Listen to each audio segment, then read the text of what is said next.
Good evening. Hope everybody is doing well. Man. Wow. It's been a heck of a day. I have been doing what I can to keep abreast. I like it when I talk like that. To keep abreast on just what in the hell is going on with the People's Convoy. Wow. Has it been an interesting ride? What'd I do? Hang on. So, stop recording. I don't need to record. Hang on. So anyway, and that was actually the People's Convoy. So I had talked on numerous occasions during monologues and stuff. I've kind of tried to keep you up on what's going on. And multiple times I had made comments to how it would appear that their Telegram channel was taken over, and how I didn't feel that was a very reliable source of information on the People's Convoy. I watched multiple times attempted takeovers, if you will, or maybe coups. I don't know. But it was amazing because from what I could see, it was the same, and I'm just going to say the word, it's the same shit disturbers every time that there were issues. Well, now, just pack that information away for a second. A little while back, I don't know, maybe a week or two ago, someone was instructed to create Facebook groups for all 50 states, or I know at least the 48 contiguous, okay? And from my understanding, I know, of course, there's always three sides to the story, right? So, from my understanding, the deal was this person was supposed to create these groups, add a couple of individuals as administrators to the groups, and then give up their role as administrator. Now, I can't tell you 100% if that's what the deal was or what happened or what. I do understand that approach, but my question would be, why in the hell didn't they appoint somebody? And then there again, I thought somebody was appointed to do it, so what happened? Now, here's the interesting thing. There was a list put out with all the state groups on it. And all of a sudden, they're putting the brakes on it, telling everybody, wait, these groups aren't legitimate. Now, mind you, a fair amount of time, again, a week or two or whatever, has passed since these groups were started. And there are some people that have really gotten down and dirty and thrown in and gotten stuff done. And so all of a sudden, these groups were basically all said that they were infiltrators and not good. Clearly, that's not the case, because there's a whole lot of groups that it seems like a lot of good is going on in these individual state groups. Nothing nefarious from what I can tell. Well, after some hell raising, because there's been quite a few people raising hell, because this is getting ridiculous at this point. Now all of a sudden it seems like the organizers are going through one by one and vetting these individual state groups. Now I've looked. And they're the same groups that they were before. It's not a different link. Okay? Same group. So if this one person that was either instructed or took it upon themselves, however that worked, that went and created 48 state groups or whatever and made themselves and one other person an admin there. If they were infiltrators, then how are they getting control one by one of these other groups? There's a lot of nonsense going on, and I don't know where the nonsense is coming from. But it would seem to me at this point that there is somebody high up in the organization that does not have the organization's best interest at hand. Somebody that's made it through this far. Because believe me, there have been shedding of a lot of individuals since this began. Okay, you've got Lee Dundas, you got Josh, that pilot, you got Maureen Steele. I haven't seen her. I assume she's no longer participating in the People's Convoy. So right there are 3 organizers that are no longer a part of it. Now here's where there's a plot twist. Back to the Telegram thing.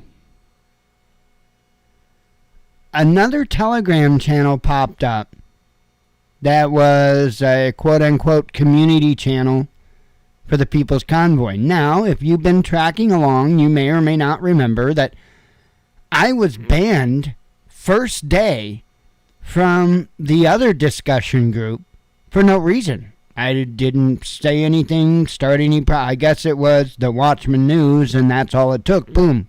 Gone. Not that they knew anything. They just saw news and gone. And I thought that was a little suspicious. So I was able to monitor the main People's Convoy Telegram channel, which you're not allowed to post anything in. Understandably. But I didn't have access to the discussion group because for no reason I was banned out of it. Whatever. I mean, is what it is. So then it popped up in the group that nobody can speak in other than the admin. It popped up this link to the second discussion group. So I thought, what the hell? I clicked the link. Sure enough, it let me join. And I'll tell you what, I've made a few comments there. And in fact, most of the comments I've made, I thought, oh, I'm getting kicked. Nope. It would seem that whoever is in charge of this shindig right now on Telegram is wanting people to be able to speak. Now, I am not remotely the least interested in the funding of the People's Convoy or anything to do with that. I have no interest. I don't care. But I do understand that there are a lot of people that would, and there are a lot of people who donated that would. And, there were some questions that I had started asking prior. Like, they were going to have this big grand jury trial thing, right? And so, I was like, first off, what's the point? What's with the theatrics? Why? Why are you spending money for theatrics? To me, it's a complete waste of people's time, money, effort, everything for this mock grand jury trial. Let's get busy and make a real trial. Hell with this mock stuff. So I do question that. But it also seems that there have been a lot of other questions raised, apparently. And I'm not making any claims with anything I'm saying. All I'm saying is this is the information that I saw that was put in front of me today. I cannot attest to the validity, the accuracy, or anything because I didn't search the stuff myself. But I kind of figure it's easy enough. apparently, some of the individuals that are involved with the organization that's doing the fundraising for the People's Convoy is, I think it was under investigation is what the article said. And I believe something to do with fraud. So, and I'm sure it gets a lot deeper. I'm sure I'm not into drama. I'm not into that stuff. And again, I don't give a damn about the funds, right? I don't, because I know this. I know every time that there is something with funds involved or anything like that, you are going to have everybody and their brother and sister come out of the woodwork and try to make claims for one reason or another how they got shafted and they should get it all. The way it is. My issue, and I've seen this as an issue from the get-go, not so much the lack of transparency of the funds, because, hey, it takes money to operate the different stuff that they have going on. From my understanding, the people that are traveling with the People's Convoy, not the other convoys, the People's Convoy, the one that's currently in California right now, they've been getting their fuel paid for and whatnot, and been getting taken care of. As far as I know, I'm not there. But as far as I know, because I think it would come out pretty quickly if it was otherwise, as far as I know, funds are getting spent to pay for people's fuel and stuff like that as intended. As far as I know. What I want to know, I get there can't be a complete lack of transparency with the funds and everything else. One, for the simple fact that, there is so much money that is changing hands on a day-to-day basis when they do fuel stops and stuff like that. It really is hard to put all those numbers together just to show somebody so they'll shut the hell up. It's not worth it. And I'll stand behind them for that. It's not worth it. My issue where the lack of transparency is with all these problems that are coming up.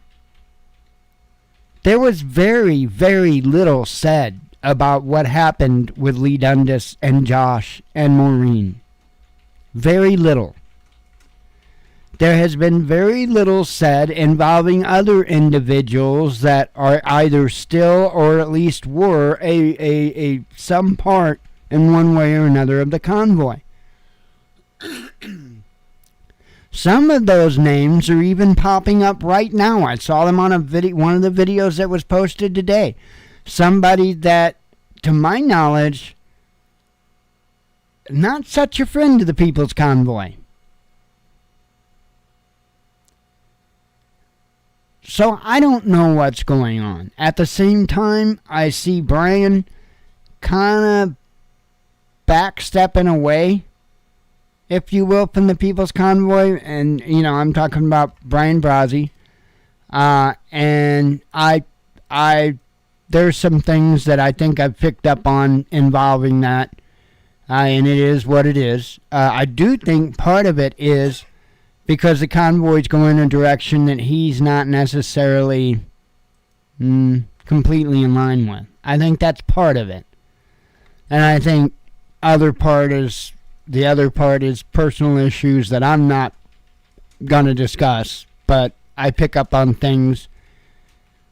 Let's just say I pick up on things. When you've been places, when you've been in positions, or I don't know how to say it. Again, my intent is not to bring light to what I think it is. But from being in that situation more than once, yeah. Body language is everything. But anyway, I wanted to kind of bring you up to date. I haven't talked a lot about it because I haven't really been watching the stream so much. Since they've gone back to California, I haven't been just sitting here watching them. For what? We're at a point, I don't, what do we do? You know, what do we do? We are staring down the barrel of so many things right now. And almost feels, and I don't, when I say this, I don't intend to discourage anybody or anything like that. I'm just telling you how I feel. I've got, my feelings too. I feel that we are at a point in this nation where, frankly, it's too late for the People's Convoy. I hope to hell I'm wrong. I would love to be wrong. But man, I want you to think about this. And I know this isn't the USA, and I know this isn't the People's Convoy. But do you realize that up in Canada, that it has been ruled that not only that the protests that the truckers had in Canada, not only was that protest legal, but the funds that were being collected for that protest was not deemed to be anything of a negative nature, not funding terror or anything like that. These are all done court rulings. Why is Pat King still in jail?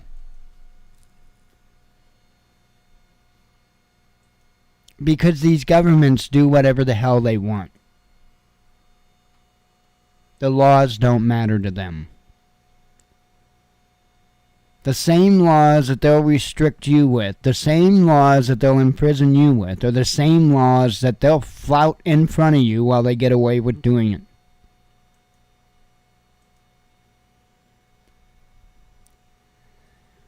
When you're playing a rigged game at a rigged casino, your chances of winning are not very good.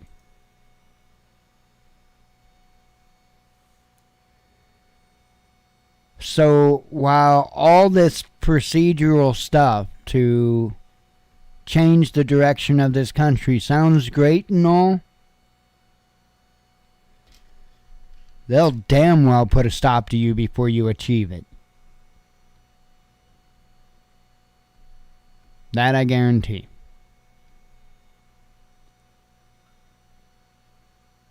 Am I saying that it's a hopeless, helpless world? Well, I mean, I do trust what the Bible says. It doesn't say that we're going to have glory tomorrow. But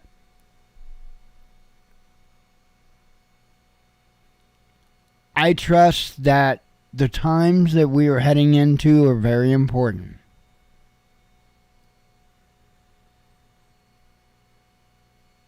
And I trust that probably some of the most important words that somebody can hear right now are the words that were uttered by Lavoy Finicum.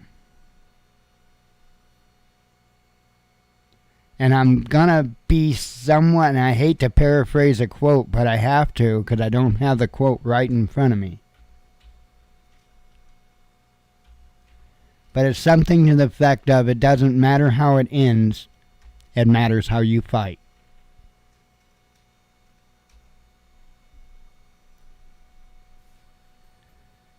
And I support that notion 100%. Folks, look at the reality of my personal situation, okay? And I'm talking about in an SHTF scenario, okay? You probably have no idea how bad my breathing is, but it's horrid. Horrid. Imagine dragging a light trash can, I don't know, 30 feet, and then walking back, and having to stand there for 2-3 minutes while you catch your breath. A light trash can. I'm not talking, I'm talking maybe 20-25 pounds. I'm not looking for pity, sympathy, anything like that. What I'm trying to say is that even though that I know my physical situation, the piss poor level of it, I'm still fighting. Still putting back food. Still putting back supplies. Still doing whatever it is that I can live that one extra day.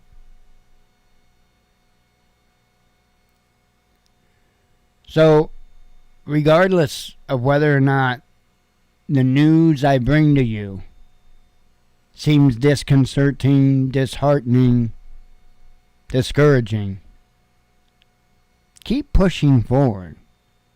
Keep fighting. Because it's all we can really do anyway.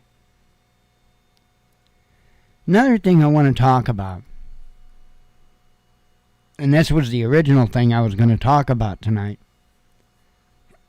An incident happened today with a friend of mine. And I have caught a lot of slack for a change of language that I promote. And that is that we stop calling firefighters, police, EMTs, first responders. And there's a reason for that, and it's not meant for disrespect towards firefighters, EMT, and police. No disrespect whatsoever, but let's be honest. Let's speak truth in our words, because they're not first responders. First responders are whoever the hell was there at the time of the incident. Those are first responders. It doesn't matter what job profession they have or anything else. The people that dial 911 to get the others there, those are part of the first responders. And why it is incredibly important that we start speaking correctly is because we've got a fair amount of people in this society that will sit there with their phones and record video or live stream some horrific event, but won't do a damn thing to help the person. Back to what happened today. A friend of mine, she lives in a mobile home, and it's an older mobile home. It's had its fair share of issues over the years. And she had an electrical issue today, and it caused a fire. Now, when I say an older mobile home, I believe it's somewhere in the 60s model. It's that old. And she was very fortunate. Because as you know, mobile homes from that time period, and many, many years after actually, the way that they were designed and the materials that they were built out of, they're a fire tunnel. It takes no time for one of those older single-wide mobile homes to be fully engulfed. I mean, just moments.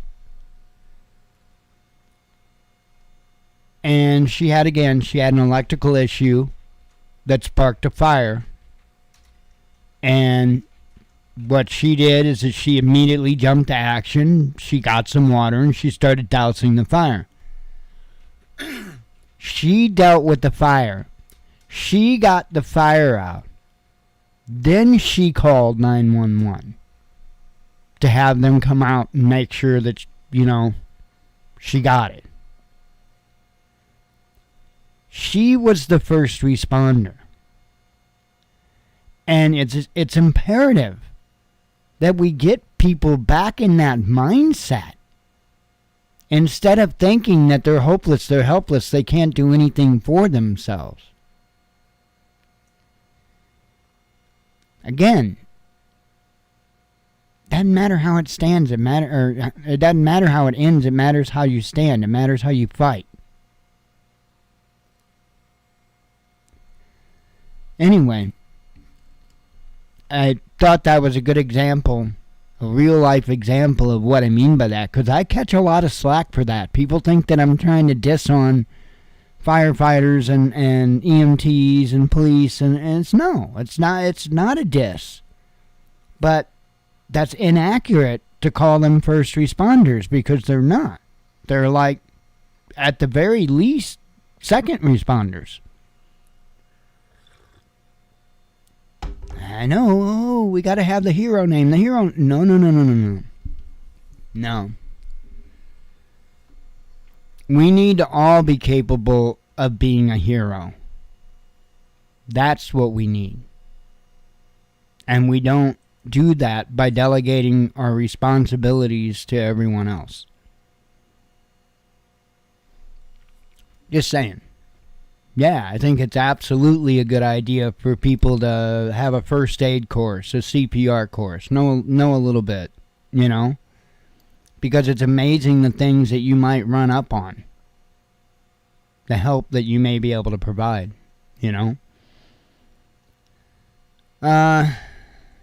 Anyway, I've got some tabs open. They're kind of like me. They're all over the place. All kinds of different topics. It's not one in particular nailed down. And so I figured I would go over them. There's a lot of stuff, as you know, going on right now. Today, news-wise, didn't seem so focused on one area. It was pretty broad areas today. So, I think some of the news that came out today is very likely going to be setting the tone for what we're going to be seeing coming. And by that I mean increased military activity from Russia into Ukraine. I think we're going to see that probably expand this week, and probably, I don't know how much it'll blow up, how quickly. But, I don't really get a lot of this, because it seems to me, just me looking at it from the outside in, it seems like Zelensky keeps provoking Putin. He'll get stomped, and then, he'll make some kind of comment like, oh, I'll fight Russia for 10 years. Then Putin knocks the hell out of him again. Meanwhile, it's U.S. tax dollars that are sending weapons for him to sit there and provoke. Zelensky is not a good guy. Now, I'm not saying, as I mentioned on a Facebook post earlier, I'm not saying side with Russia. I'm asking, why in the hell are you choosing a side between two evils? Why? Because somebody told you to? Okay. I've long said, never let the government, or anyone for that matter, tell you who to hate or who to trust. Never. Because there'll be people more than happy to mislead you. Anyway, let me jump on over to the web view here. Wall Street Bank raises alarm over U.S. economy. Federal Reserve will face a difficult task in tightening monetary policy enough to cool inflation without causing a recession in the United States. I think they're kind of late on that. Goldman Sachs chief economist Jan Hatzius wrote in a research report on Sunday, and seen by Bloomberg, the analyst sees the odds of economic contraction at about 35% within the next 2 years. According to the report, the regulator's main challenge is to narrow the gap in what is a plentiful supply of jobs but scarce labor supply. The Fed also needs to slow wage growth to a pace consistent with its 2% inflation goal by tightening financial conditions enough to reduce job openings without sharply raising unemployment. Are you getting this here? The Fed also needs to slow wage growth to a pace consistent with its 2% inflation goal. Okay? So, as the inflation goes up, your raise will go up equally. You're not getting a raise. You're not getting a raise. You're getting a cost of living increase. That's not a raise. There's a difference. A raise you benefit from. You don't just wind up with the same. Achieving a so-called soft landing may be tough because historically large declines in the job worker gap in the United States have only occurred during recessions, Hatzius said. Taken at face value, these historical patterns suggest the Fed faces a hard path to a soft landing. However, the chief economist said that a recession isn't inevitable because the post-COVID-19 normalizations in labor supply and durable goods prices will help the Federal Reserve. There are more examples of other countries in the group of 10 advanced economies that have pulled off such a soft landing, he said. According to Hatzius, 11 out of 14 tightening cycles in the United States since World War II were followed by a recession within 2 years. However, only 8 of them can be even partially attributed to Fed tightening, and softish landings have been more common in recent times, he said.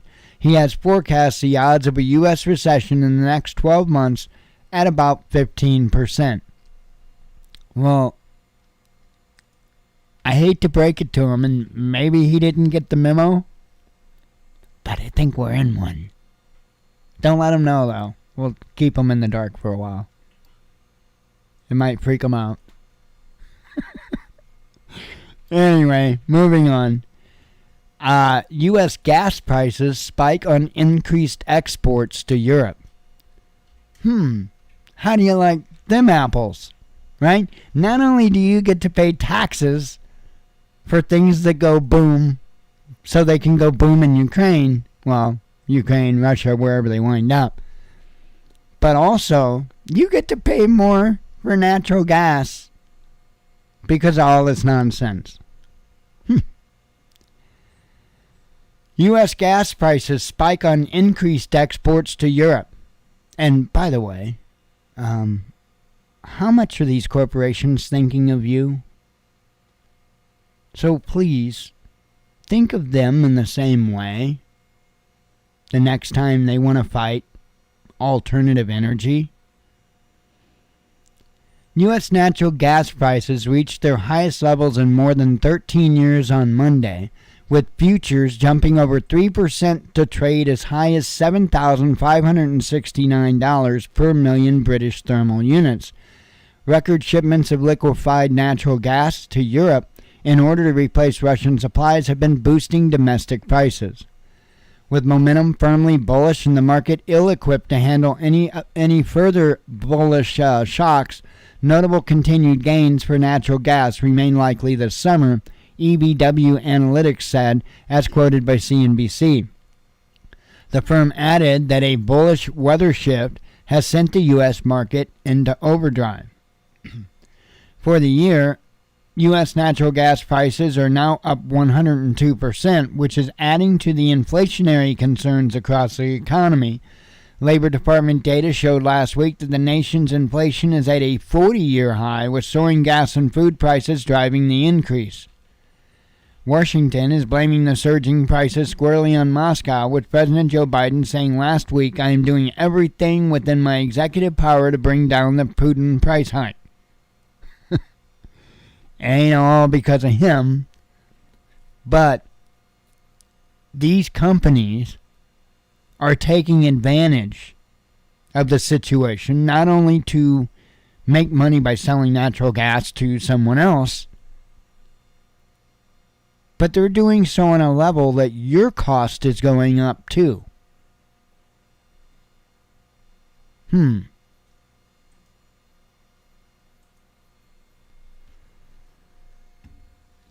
It's a game.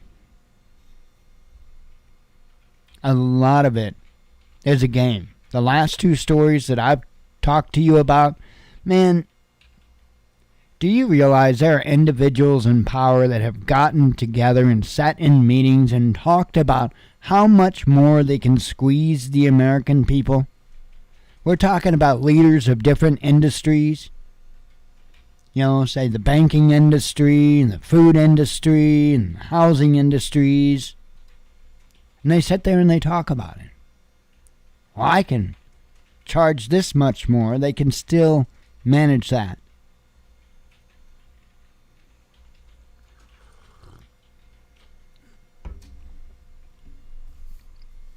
There's a reason why collapse of what we know today doesn't scare me. Because while a lot of people might see that as an end, I see that as a beginning. We cannot continue to function in the broken state that we are. Not as a society, not as a nation, not as a planet.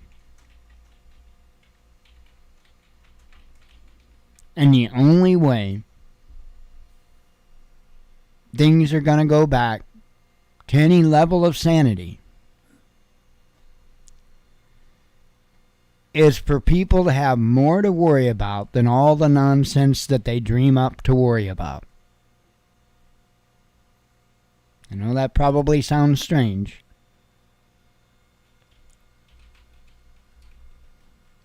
A lot of this world's problems were created by people.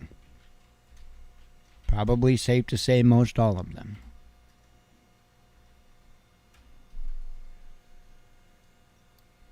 Anyway, U.S. should station troops in Taiwan, says John Bolton. It says here, Taiwan should ramp up its military cooperation with the U.S. and start hosting American troops on its soil as it did before the 1979 switch of diplomatic recognition in Beijing. Former U.S. National Security Advisor John Bolton proposed at a policy event on Saturday. Both the Washington and Taipei should boost military spending on the island's defense, Bolton insisted, adding that the formal stationing of American troops could be part of the solution to the threat from China. Now, I like how he says that, because in all reality, us stationing troops there, that's an aggression towards China. You know, I don't get, I'm not taking China's side. I'm not. But what are we supposed to do? Go around the world and just fight for anybody that says, hey, fight for me? I don't know what is expected. And as I was saying a moment ago, we're a broken nation. We can't fix our own crap. I don't know how we can be expected to fix other countries. I don't know. But I think this is a bad idea. Because China has made it very, very clear where they will take things. We start making moves towards us, and I think they'll do it. Things heating up here as well. Iran issues military warning to Israel. Iranian President Ibrahim Raisi, and I know I'm saying that wrong, warned Israel on Monday that its military would strike the center of the Zionist regime if Tel Aviv made the smallest movement against Iran. Tehran often makes such bellicose statements on National Army Day, a yearly occasion marked with parades and shows of strength. Our message to the Zionist regime is that if you are after normalizing relations with some countries in the region, you must know that not even your smallest movements are hidden from our intelligence, security, and armed forces, Raisi said, referring to Israel's recent normalization of diplomatic ties with several Arab states, including the United Arab Emirates and Bahrain. And you must know that if you make the smallest movement against the Iranian nation, the destination of our armed forces will be the center of the Zionist regime, Raisi added. So, I don't know. I don't know that situation necessarily is getting any worse right now. It still seems bantering back and forth to me, at this point anyway.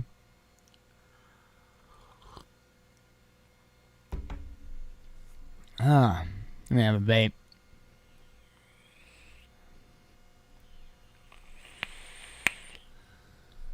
However, this could certainly cause some issues. Spain may cut electricity to France. Spain has informed the European Commission that a joint price reduction plan with Portugal may entail restricting energy sales to France. El País reported on Monday. Madrid is its northern neighbor's largest single supplier of imported electricity, and the potential restriction comes as the entire EU grapples with soaring energy costs. Spain and Portugal agreed in late March to cap the price of gas used in electricity generation to the equivalent of 30 euros per megawatt hour, or $32.50 in US dollars, while Brussels granted both countries an exception to its normal rules and allowed this arrangement to go ahead. Madrid and Lisbon then delivered some bad news to Eurocrats. According to the document cited by the newspaper, Spain and Portugal will need to impose some restrictions on energy sales to France as a result. Under an alternative system originally proposed by Madrid, electricity exported to France would be charged at a higher rate than that consumed on the Iberian Peninsula. According to El País, officials in Brussels are concerned that this arrangement would breach the bloc's market rules, and Germany and the Nordic countries are reported to be fiercely opposed to this idea. The College of the EU Commissioners will reportedly discuss the issue at their next meeting, which typically takes place weekly. Although France is a net exporter of electricity, it still imports around 34% of its power, according to figures from 2020. Spain, more than any other single country, provides most of this. And this is one thing that I think is insanity right now. I really do think that nations really need to be looking to within their own borders for their daily needs, including energy production and stuff like that.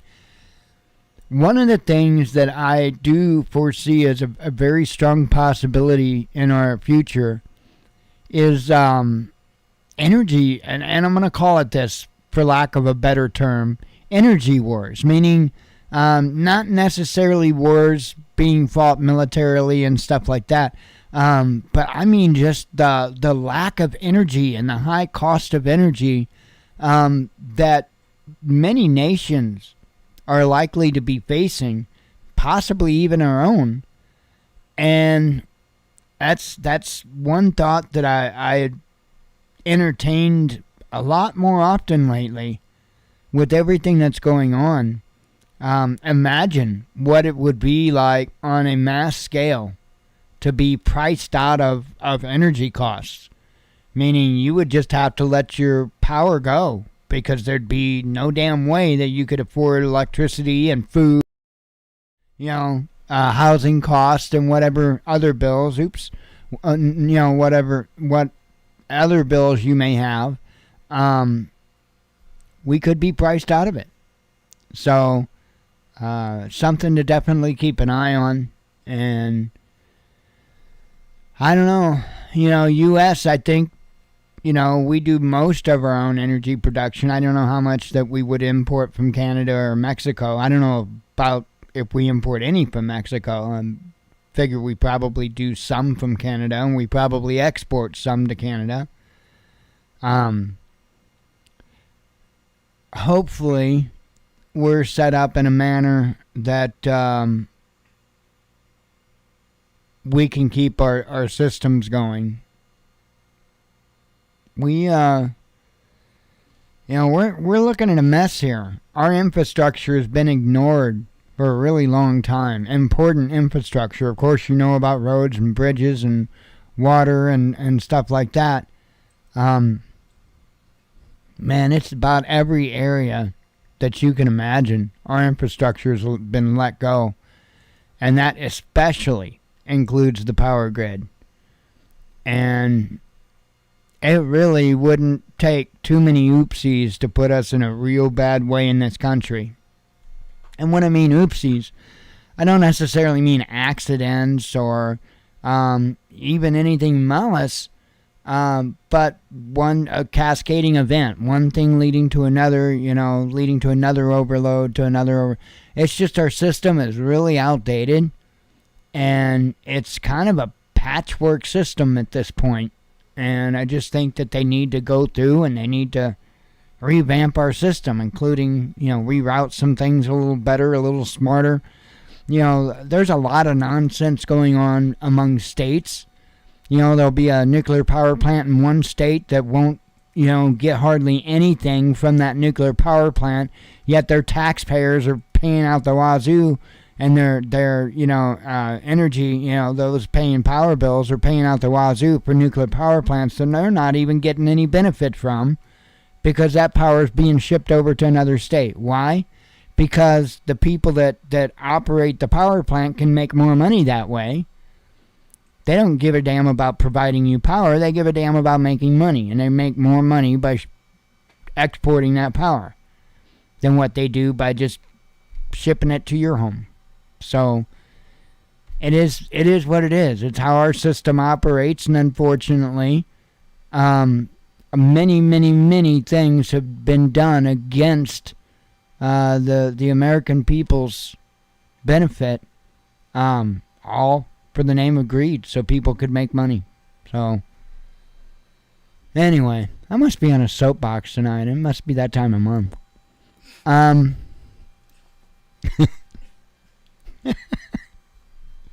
Hey, don't make me pull people in here that support my debate.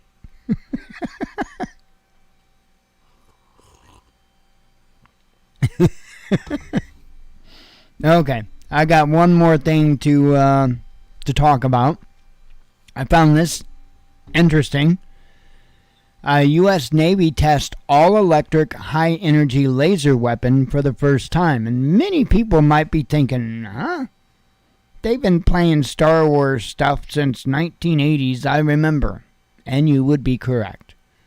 However, there is something about that headline that I just said that is different. This is an all-electric version. The prior versions, or any of them that I am aware of, the high-powered lasers that have the capability to take out planes and whatnot, missiles and whatnot. I'll say planes. They're chemical. They were chemical. And so that's a lot different than having something all electric. Okay, there's a lot more components involved, a lot more instability involved. There's just a whole lot more involved. Now that they have a system that completely runs on electric to produce a high energy laser beam, that's going to open up a whole lot of... Now, do I think this is new and that they finally just tested it for the first time? No, I'm not that stupid. This damn thing's been tested and proven since probably the 90s at the very least. This is the first we're hearing about it, and that's normal. 20 years or so, 30 years before you hear about a technology is normal. So, I just found this interesting, and I thought, well, that's kind of cool, because I am a science geek, and I do love stuff like this, and lights and lasers and all that good stuff. And I thought it was kind of cool, but let me go ahead and read. I don't know. You might find it interesting. I'm not in a hurry. It says here the U.S. Navy has announced that it successfully tracked or shot down an aerial target representing a subsonic cruise missile in flight using an all-electric high-energy laser for the first time. The system, known as Lockheed Martin LLD, or Layered Laser Defense, is intended for ship equipment, but the test was performed on the ground. Well, that reminds me. Well, they might say it, but I'm going to say it anyway. One thing about being an all-electric laser versus a chemical laser is also the amount of time it takes to go from A to Z, from the time you push that button till the time you're producing a high-energy laser beam. Much different. Much different. So what I mean, is the chemical lasers wouldn't be very well suited for a missile defense because it would take them a moment to be able to fire that laser, to where the all-electric lasers can fire that beam out a lot quicker and would be much more properly suited for defense. But anyway, continuing on. The laser system homed in on the red drone flying by, shooting a high-energy beam invisible to the naked eye against the target, which was successfully neutralized. A parachute then opened as the craft tumbled downward. The drone shoot down by the LLD was part of a recent test sponsored by the Office of Naval Research at the U.S. Army's High Energy Laser Systems Test Facility at White Sands Missile Range in New Mexico. I've drove through that. That was kind of cool and spooky and eerie, and I'll never forget a big-ass sign right on the edge of White Sands Testing Range that it's like a huge big light. And I guess if it's blinking, you're not supposed to go through there. I don't know. It wasn't blinking. Hang on. White Sands Test Range sign. Let me put sign, because I'm sure 5 zillion people. Oh, I was hoping to see the one that I saw. It had a big-ass light on it. Huge big light. I was thinking it would probably pop right up, but I'm not seeing it.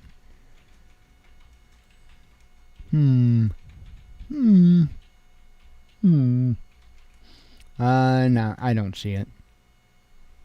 Anyway, it's kind of eerie. Just kind of know what went on there, and I don't know, I can't remember all what the sign said, but, clearly, if the light was blinking, don't go through. I'm not seeing it. I was kind of hoping I'd see it, because I'll never forget that. Never forget that. I'm not well-traveled, so I've not had the opportunity to see a bunch of things, so anytime that I did get a chance to go anywhere, I did everything I could just to let it all soak in, because that's something I've always dreamed of doing, is going and traveling, and I would love to go see things like the Grand Canyon and stuff like that, but life is what it is. Anyway, sorry, got sidetracked there. The combat laser, designed and built by Lockheed Martin, can counter unmanned aerial systems and fast attack boats with a high-power laser, and also uses its high-resolution telescope to track inbound air threats, support combat identification, and conduct a battle damage assessment of engaged targets. According to the Navy, the system supports a broader effort by the Naval Research and Development Community, partnering closely with the fleet to mature technologies and field a family of laser weapons that can address multiple threats using a range of escalating options. These capabilities range from non-lethal measures such as optical dazzling and disabling of sensors to the destruction of a target. Modern high-power lasers can run on electricity, making them inherently safer and able to provide weapon capability as long as the ship has power. This also means the cost per engagement for a laser weapon can be very low, since the only consumable item expended is fuel to run the system. The Navy previously tested the laser weapon system aboard the USS Ponce in the Persian Gulf in 2014 and aboard the USS Portland in 2021, Although there's no plan to field the LLD, it offers a glimpse into the future of laser weapons. It is compact and powerful, yet more efficient than previous systems. It has specialized optics to observe a target and focus laser beams to maximum effect, while also incorporating artificial intelligence to improve tracking and targeting. The Navy performed similar tests in the 1980s, but with chemical-based laser technologies that presented significant logistic barriers for fielding an operational environment, and ultimately those types of lasers did not transition to the fleet or any other service, said Dr. Frank Peterkin, ONR's Directed Energy Portfolio Manager. Says these most recent LLD tests, however, involve an all-electrical system and offer the Navy to draw from virtually limitless magazine depth. So anyway, I just thought I'm a geek. I thought it was an interesting article. Not only am I a geek and I like lasers and stuff like that, but I always keep an eye on at least what they're saying is the new military hardware.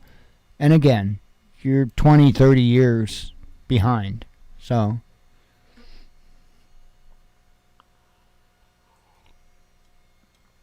coffee.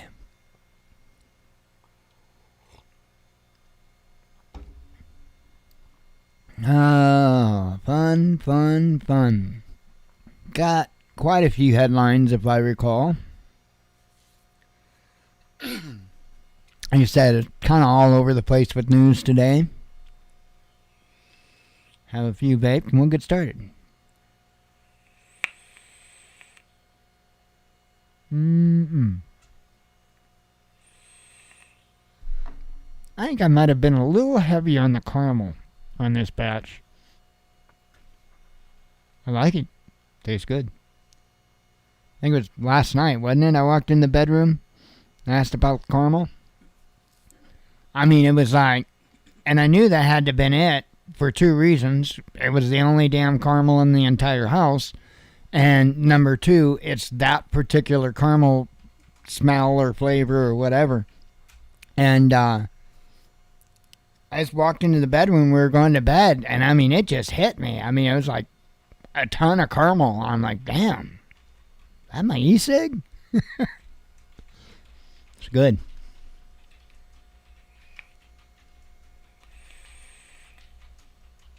The caramel is, you know, the cheap little caramels you get Halloween time wrapped in the clear cellophane, the cheap little bastards. That's the flavor of caramel.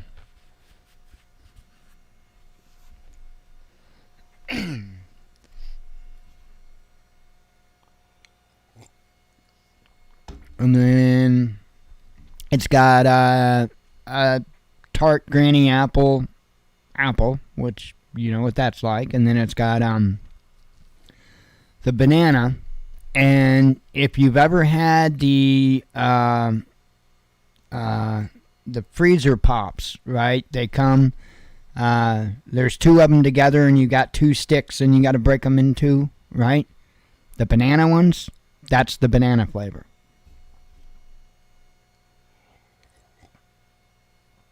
So imagine those caramels, that banana, with a tart granny apple. That's what I'm vaping.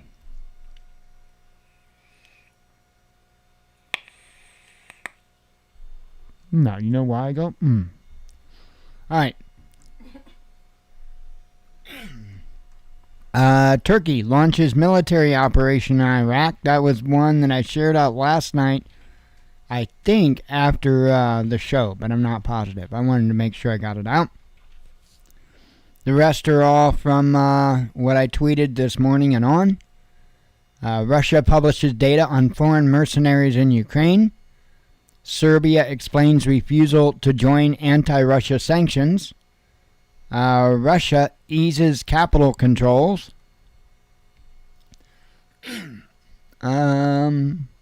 EU targets Macron's French presidential rival. Turkey releases video from Iraq invasion. U.S. should station troops in Taiwan. Oh, I covered that, sorry. Russian economy entering a difficult period, says central bank. Turkey comments on its military operation in Iraq. Jack Dorsey rips the Twitter board. I thought that was interesting. And I think Elon might be up to something involving Twitter. Possibly, maybe. So I forget what they called it.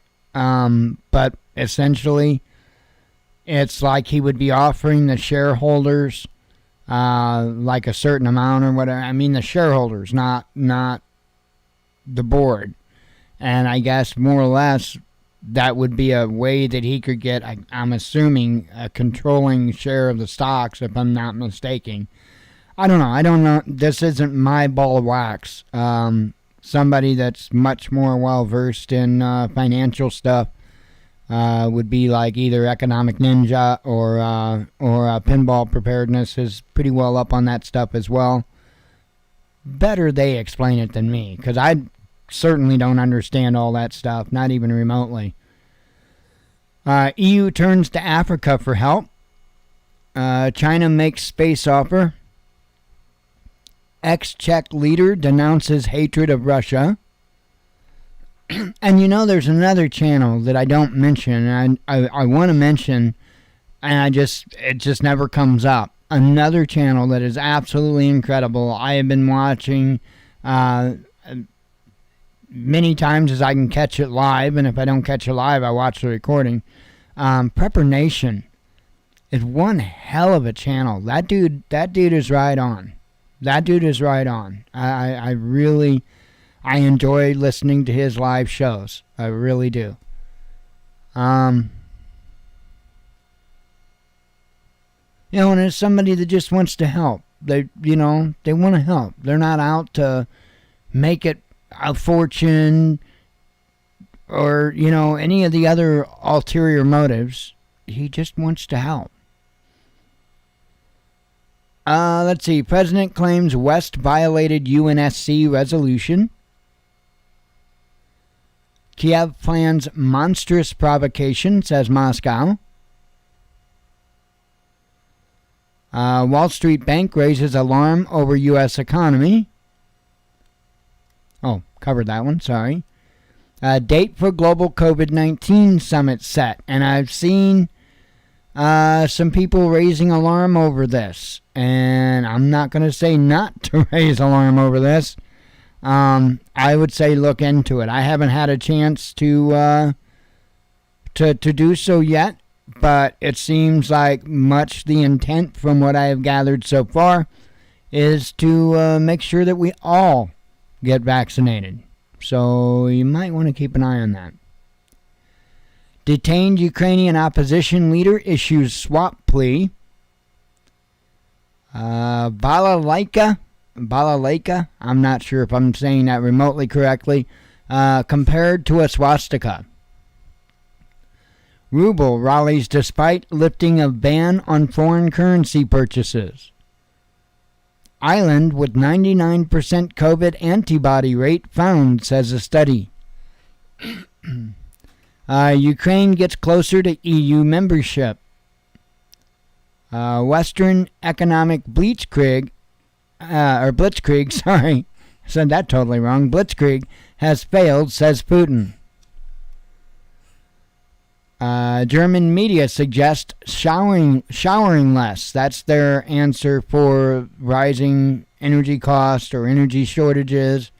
Is they've been consistently doing that, by the way. Germany just telling more or less more and more suggestions of what the people can go without in order to stick it to the man. UK PM to deny COVID rule breaking, says media. I mean, that's what I look at it as. Stick it to the man, because, if other countries and other companies can go around and providing energy to other countries and other companies and other people, then okay. But what we have going on is a bunch of rich, greedy bastards fighting over who it is that gets to supply the energy to those people. The problem lies in the fact that much of Europe don't have the capability to produce their own power or energy. And so that presents a conundrum, right? First of all, you should never let yourself become dependent on another country for your needs. I don't know. Crazy. Let's see. UK PM to deny COVID rule breaking, says the media. I covered that. The world has become more dangerous and the chances of World War III are increasing. This was a analyzation done by Wang Wen. I thought it was pretty good. Germany instigates. Okay, well, that works too. Germany investigates Russia supporters, says media. Marine Le Pen seeks to prevent Russia-China bloc. EU states leader decides talking to Putin is a waste of time. What was your first clue? Riots over Quran burning threats in Sweden result in arrests. Get off there so I can read. Easter Bunny moves Biden away from the press. Yeah, apparently Biden had a handler that was dressed up in an Easter Bunny costume that was in charge of making sure that the resident kept away from the press. Let's see, I covered that. Alex Jones Infowars files for bankruptcy. That's all because of the lawsuit over Sandy Hook. Spain covered that one. Ballistic missile plant destroyed in Ukraine. Russian military claims. Ukraine crisis shows value of Turkey to the West, says Erdogan. U.S. gets update on NATO buildup near Ukraine. U.S. judge cancels mask mandate on planes and trains. That was big news today. Pentagon to train Ukrainian troops on U.S. guns. Ukraine claims Russia started battle for the Donbass. U.S. billionaires own trillions in largely untaxed wealth, says a report. Let's see. Elon Musk threatens Twitter board. Republican, that might have been where I was reading about that takeover thing I was talking about. That might have been on there. It was here. But again, even to repeat it, I've screwed all up. So I don't even remotely understand all that financial nonsense. I mean, it's not nonsense. It is nonsense. I mean, I think that they purposely overcomplicate things, or at least make them appear to look complicated, so people are intimidated from taking part of. And I think that's the way largely the investment world works. I mean, I don't know. To me, investing would be a person sitting down, looking at their options, and making the best decisions based on the knowledge and experience that they have. That's largely not the case. Most people, the average Joe or Jane, goes and pays a company to make decisions for them or help them make decisions or whatever the hell it is that they do. And it just, to me, it seems like a bunch of people pigging back off of other people, and it's just, I don't know. I think things should be a lot more simple. I don't think we should have all these hedge funds and this, that, and the other thing. I think they do that because I think that much of Wall Street and other stuff is just a myriad of Ponzi scheme after Ponzi scheme after Ponzi scheme that you're financially on the hook for. And as you've seen many, many times, they often will just walk away with, nothing at all. Hang on, I'm showing my audio peaking. Sorry if I'm cutting out to you guys. Hang on, let me back it. Hopefully that's better. Okay, I shouldn't be peeking out now. So, I don't know if it cuts me out on Streamlabs if I peek or not, but I know the mixer will. Anyway, sorry. Continuing on.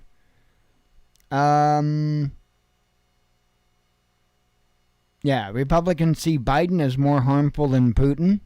That's kind of a giveaway. And that's it. That's the headline. Huh.